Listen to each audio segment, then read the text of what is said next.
আজকে আপনার special day, আপনার স্পেশাল ময়ূষী ভাষা এটা Nabanita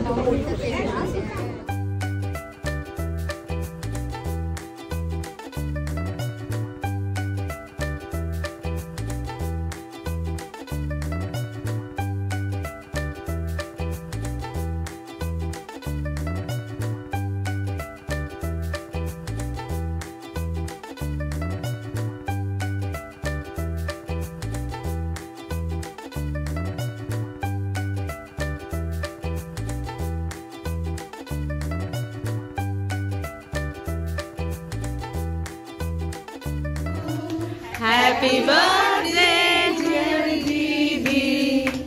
Happy birthday to you. May God bless you. May God bless you. May God bless you, dear Didi. Happy birthday to you. Happy birthday to you.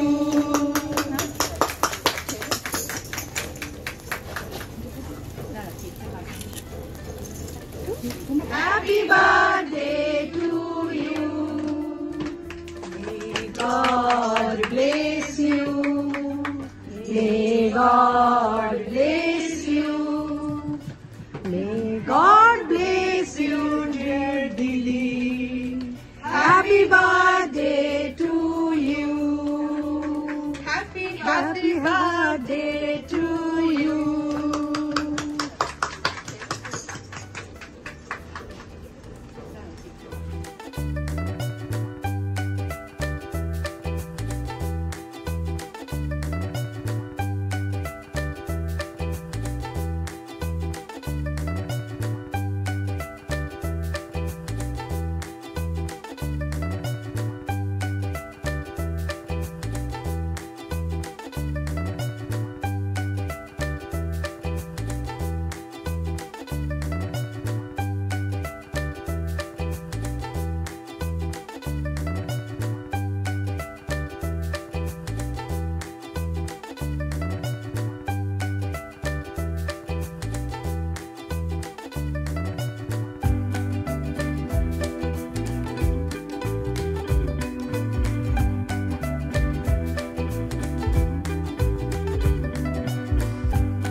পথ দিয়া চলিয়া যাব সবারে যাব খুশি রয়েছ তুমি এ কথা কবে জীবন মাঝে সহজ ভাবে আপনি কবে তোমারি নাম ধ্বনিবে সব কাজে জগৎ জুড়ে উদার সুর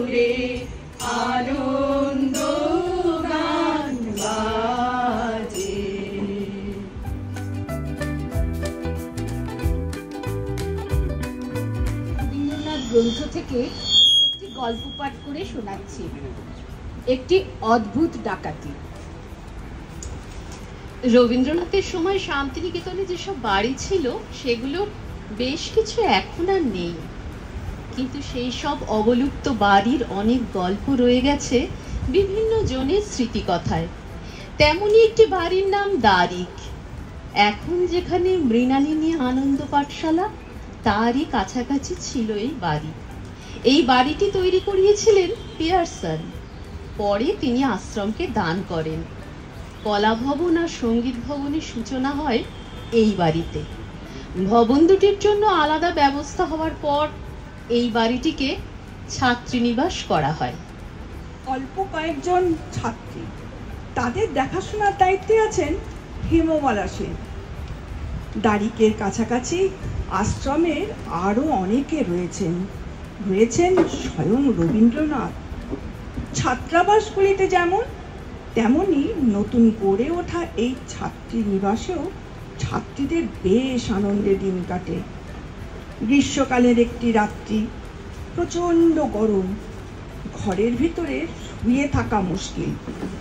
ছাত্রীনিবাসের মেয়েরা তাই ঘরের বাইরেই শুয়েছে।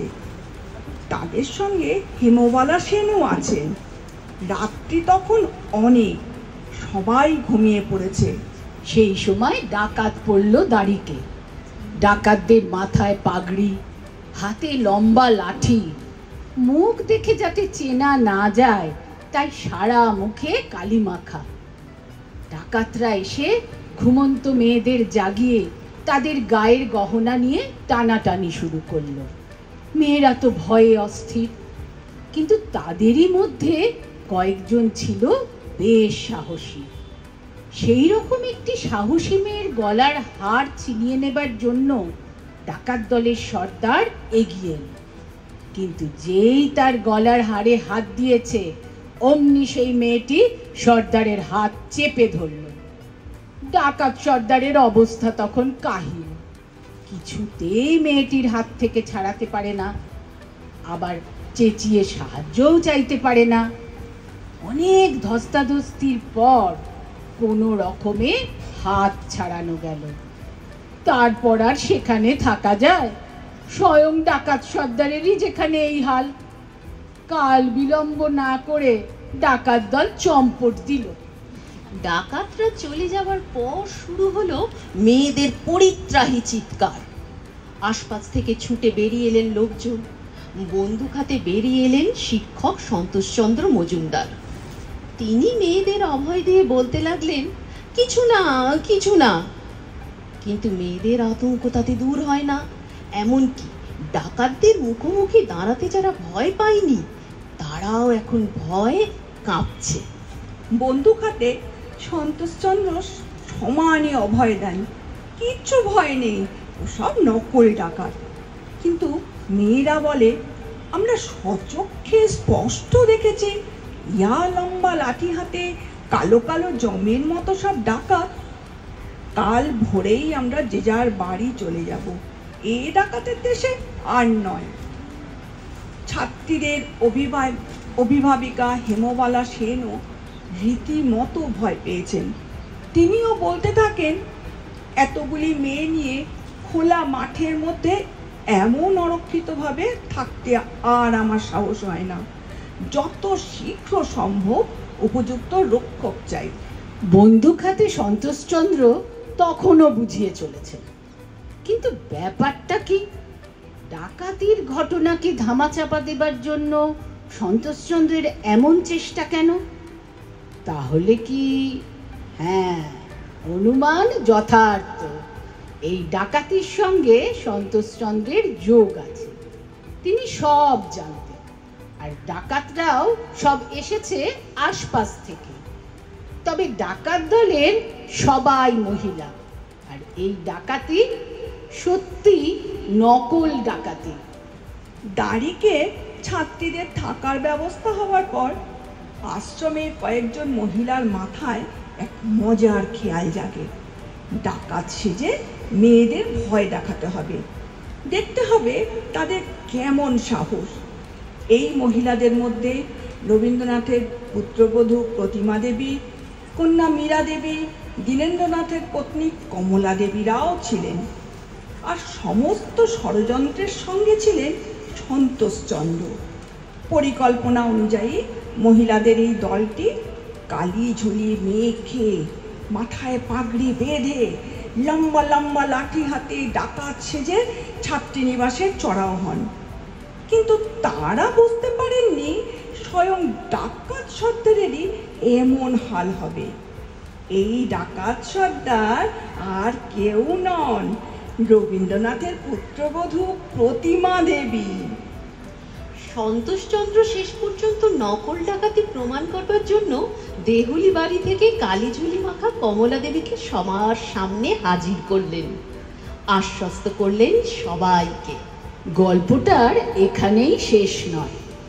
এর কয়েকদিন পরে আশ্রম বিদ্যালয়ের শিক্ষক জগদানন্দ রায়ের ভুবনডাঙ্গার বাড়িতে সত্যিকারের ডাকাত পড়ল। এই ডাকাতির ঘটনা শুনে রবীন্দ্রনাথ প্রতিমা দেবীকে হেসে জিজ্ঞেস করলেন, বৌমা, তোমাদের দল নয় তো?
মহুয়া ব্যানার্জি, রীনা ভট্টাচার্য, মেরি চক্রবর্তী, রাধা চট্টোপাধ্যায়, মমতা দেবনাথ, কাবেরী রুদ্র এবং সর্বরী চট্টোপাধ্যায়।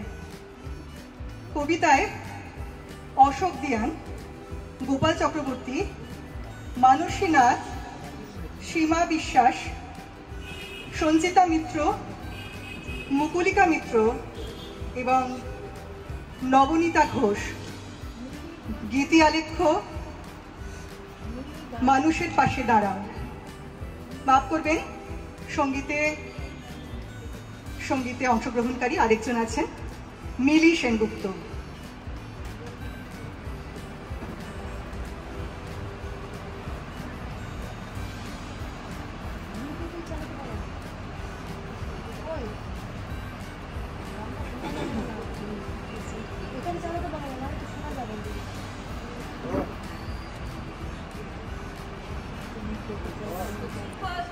আমাদের মাথায় বোমারু, পায়ে পায়ে বিমানের বাঁধ, আমাদের পথ নেই কোনো, আমাদের ঘর গেছে উড়ে, আমাদের শিশুদের সব ছড়ানো রয়েছে কাছে দূরে। আমরাও তবে এইভাবে এই মুহূর্তে মরে যাব নাকি? আমাদের পথ নেই আর, আয় আরো বেঁধে বেঁধে থাকি। আমাদের ইতিহাস নেই, অথবা এমন ইতিহাস আমাদের চোখ মুখ ঢাকা, আমরা ভিখারি 12 মাস। পৃথিবী হয়তো বেঁচে আছে, পৃথিবী হয়তো গেছে মরে, আমাদের কথা কে বা জানে, আমরা ফিরেছি দৌড়ে দৌড়ে। কিছুই কোথাও যদি নেই, তবে তো কজন আছি বাকি। আয় আরো হাতে হাত রেখে, আয় আরো বেঁধে বেঁধে থাকি। এক অদ্ভুত মাটির ওপর আমরা দাঁড়িয়ে আছি, অর্থাৎ দাঁড়িয়ে থাকার জন্য প্রাণপণ চেষ্টা করছি। এ মাটির গর্ভে কি আছে আজও আমাদের জানা নেই, যদিও কান পাতলে শুনতে পাওয়া যায় 1 লক্ষ সাপের গর্জনের চেয়েও কোনো ভয়ঙ্কর পরিণাম যা ক্রমেই আসন্ন হচ্ছে। কিন্তু আমরা এক পাও এদিক ওদিক নড়ছি না, যেন স্থির দাঁড়িয়ে থাকাই আমাদের নিরাপত্তা এবং তা সম্ভব। আমরা গির্জার গম্বুজগুলির এবং স্টক এক্সচেঞ্জের চারদিকের বিরাট স্তম্ভগুলির দিকে বিস্ফারিত চোখে তাকিয়ে থেকে একসময় ঈশ্বরের মহিমাকে জানতে পারছি। আর এই কথা ভেবে নিশ্চিন্ত হচ্ছি আমাদের স্বদেশ স্বাধীন এবং তার সীমান্তে বন্দুকধারী প্রহরীরা প্রত্যহ টহল দিচ্ছে। যদিও পায়ের নিচে মাটি এখন অগ্নিগর্ভ, যদিও আমাদের মাথার ওপর আকাশ বলতে কিছুই নেই। যেদিকে চাই দৃশ্যগুলি এখন একটু ঝাপসা দেখায়, জানলা তবু খোলা রাখি। যেদিকে যাই নদীর রেখা একটু একটু পিছিয়ে যায়, বুঝতে পারি অন্তরিক্ষে জলে স্থলে কাঁপিয়ে উঠছে একটা কোনো ষড়যন্ত্র। বুঝতে পারি কেউ উচাটন মন্ত্র পড়ছে কোনোখানে, তাই আগুনের জিহ্বা এখন লাফ দিয়ে দুর্বলের রক্ষা করো, দুর্জনের হানো, নিজের দিন নিঃসহায় যেন কবু না জানো। মুক্ত করো ভয়, নিজের পরে করিতে ভয়, রাখিব সংশয়। মুক্ত করো ভয়, নিজের পরে করিতে ভয়, রাখিব সংশয়। সংকোচের বিহ্বলতা, নিজের অপমান, সংকটের কল্পনাতে হলো না ম্রিয়মান। তার জন্য কত যত্নে ভাত বেড়ে রাখা, মাসে কখন থেকে বারান্দায় বসে, জম্মু থেকে তেহরান, বস্তা থেকে ঢাকা। সে শুধু স্বাধীনভাবে বলেছিল কথা, নেমেছিল অন্ধকারে একা মোম হাতে। সময়ের সাফল্য না তারই বিফলতা, ভাত ঠান্ডা হয়ে আসে বোঝাতে বোঝাতে। একটু পরে মার কাছে বুকে হেঁটে যাবে, ভূমিখণ্ড জড়ো করে তৈরি মৃতদেহ। মাকে কোন গ্রন্থ ছুঁয়ে বিশ্বাস করাবে তার ধর্ম ভালোবাসা, তার ধর্ম স্নেহ? সভ্যতার অভিধানে খামতি শুধু এই, মায়ের কান্নার কোনো প্রতিশব্দ নেই। দারুণ গভীর থেকে ডাক দাও মানুষের মা। ঘুমো ঘোর যেন ভেঙে যায়, আমরা তো ঘুমের শিশু। গাঢ় ঘুম অঙ্গে লেগেছে, তুমি ঘুম ভেঙে দাও। ডাকো যেন মেঘ ডেকে উঠে, ডাকো যেন সমুদ্র গর্জায়, ডাকো ডাকে যেন বেজে ওঠে শাঁখ। চারিদিকে মৃত্যুর হানা, বর্গি এসেছে বলে ঘুম পারিও না। মাগো ঘুম ভেঙে দাও, দারুণ গভীর থেকে ডাক দাও মানুষের মা ও মাটির মা। জাগিয়া উঠিলে দীপ্ত প্রাণ, আবর্জনা পুড়িয়ে ফেলে আগুন জ্বালো, আগুন জ্বালো। একলা রাতের অন্ধকারে আমি চাই পথের আলো। আগুন জ্বালো, আগুন জ্বালো। দুন্দুভিতে হলো রে তার আঘাত শুরু, বুকের মধ্যে উঠলো বেজে গুরু গুরু গুরু গুরু। পালায় ছুটে শুক্তি রাতের সঙ্গে দেখা মন্দ ভালো।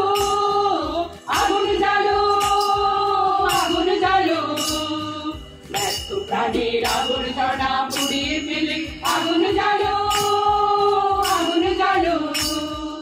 নিরুদ্দেশের পথিক আমায় ডাক দিলে কি, দেখতে তোমায় না যদি পাই নাই বা দেখি। ভিতর থেকে ঘুচিয়ে দিলে যাওয়া পাওয়া, ভাবনাতে মোড় লাগিয়ে দিলে ঝড়ের হাওয়া। বজ্র শিখার এক পলকে মিলিয়ে দিলে সাদা কালো। আগুন জ্বালো, আগুন জ্বালো। ব্যস্ত প্রাণের আবর্জনা পুড়িয়ে ফেলে আগুন জ্বালো, আগুন জ্বালো। আগুন জ্বালো, আগুন জ্বালো। আগুন জ্বালো, আগুন জ্বালো।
প্রশ্নটা শোনা মাত্র সে শিউরে উঠল, এদিক ওদিক দেখে তারপর বলল, ভোর সন্ধ্যাবেলা এসব কি কথা?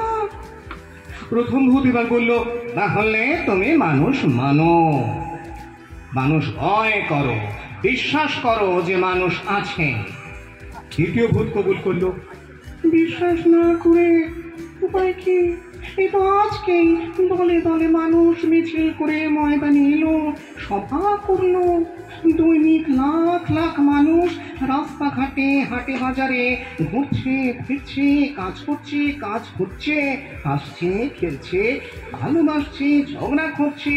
দ্বিতীয় ভূতকে থামিয়ে দিয়ে তার মুখের কথা কেড়ে নিয়ে প্রথম ভূত সরাসরি প্রশ্ন করল, কিন্তু কিভাবে বুঝলে যে ওরা মানুষ?